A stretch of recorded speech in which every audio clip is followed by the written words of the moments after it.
नमस्कार दोस्तों, हमारे चैनल के अंदर आपका स्वागत है। दोस्तों, बसंत पंचमी माँ सरस्वती का पवित्र दिन होता है और साथ ही साथ हमारे जीवन के अंदर अन्न धन का भंडार भरने, घर परिवार के अंदर असीम शांति लाने, अपनी विद्या बल बुद्धि कौशल को बढ़ाने का दिन होता है।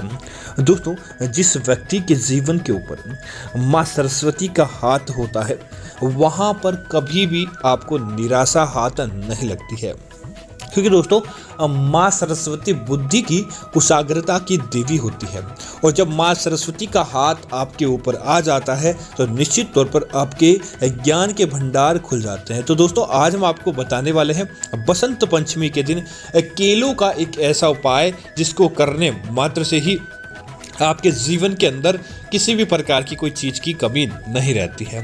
दोस्तों, बसंत पंचमी माँ सरस्वती का दिन होता है और माँ सरस्वती को दोस्तों पीली चीज़ें चढ़ाई जाती है, जैसे कि दोस्तों केले हो गए या फिर आप समझ लीजिए कि हल्दी हो गई। इनका उपाय करके माँ सरस्वती को अक्सर दोस्तों प्रसन्न किया जाता है ताकि हमारे घर परिवार के ऊपर माँ सरस्वती की असीम कृपा बनी रहे। इसी सिलसिले में दोस्तों आज हम आपको हल्दी और केलों का एक ऐसा उपाय बता रहे हैं जो करने मात्र से ही माता सरस्वती आपके घर परिवार को माला माल कर देंगे। दोस्तों, आप क्या करें, 5 हल्दी की गांठें ले लें। दोस्तों, इस बात का ध्यान रखिए, साबुत हल्दी की गांठ लेनी है और दूसरा 5 आपको केले ले लेने हैं। दोस्तों, ऐसा लेने के तत्पश्चात आप क्या करें, बसंत पंचमी के दिन माँ सरस्वती को 5 ही आपको दीपक जलाकर पूजा करनी है। और दोस्तों, संभव हो तो दीपक के अंदर सरसों का तेल डालिए, अन्यथा आपको गाय का घी डालना चाहिए, क्योंकि दोस्तों सरसों का तेल हल्का पीलापन लिए होता है और साथ ही साथ गाय का घी तो दोस्तों एकदम पीला होता है। इसी वजह से इस दिन आपको या तो सरसों के तेल का दीपक करना चाहिए या फिर गाय के घी का आपको दीपक करना चाहिए। दोस्तों, ऐसा करने के तत्पश्चात आप क्या करें, माँ सरस्वती को पीला पुष्प अर्पित करें, माँ सरस्वती को पीले कपड़े पहनाएं और साथ ही साथ माँ सरस्वती का हल्दी साबुत जो पीसी हुई हल्दी रहती है उसे आप पानी के अंदर भिगोकर आप माँ सरस्वती को उसका तिलक कीजिए। इसी के साथ ही दोस्तों प्रत्येक केले पर हल्का हल्का एक आपको इस हल्दी की बिंदी लगानी है और उसके बाद दोस्तों क्या करें कि एक पीला धागा लें और पीले धागे से प्रत्येक हल्दी और केले को अलग अलग बांध के आपको 5 इसकी टुकड़ा बना लेना चाहिए।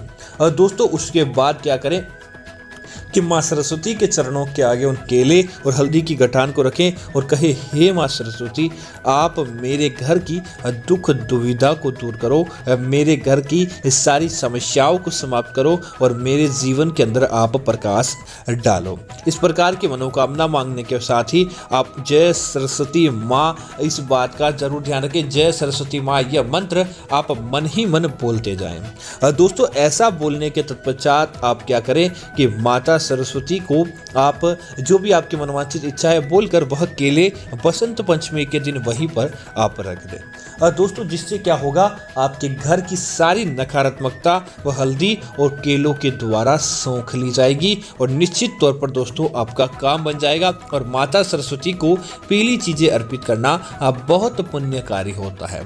दोस्तों, ऐसा करने के तत्पश्चात आप अगले दिन सुबह उठने के बाद पहला काम यही करें कि आप हल्दी और उन केलों को ले 5 अलग अलग वृक्षों के नीचे चले जाएं, जैसे कि अपने पीपल का पेड़ हो गया, तुलसी का पौधा हो गया या फिर बरगद का पेड़ हो गया, बेलपत्र हो गया, आक हो गया, ऐसे पौधों के पास जाएं जो पवित्र धार्मिक पौधे हो। आंवले का हो गया, आप इनमें से किसी भी पौधे के नीचे जाएं।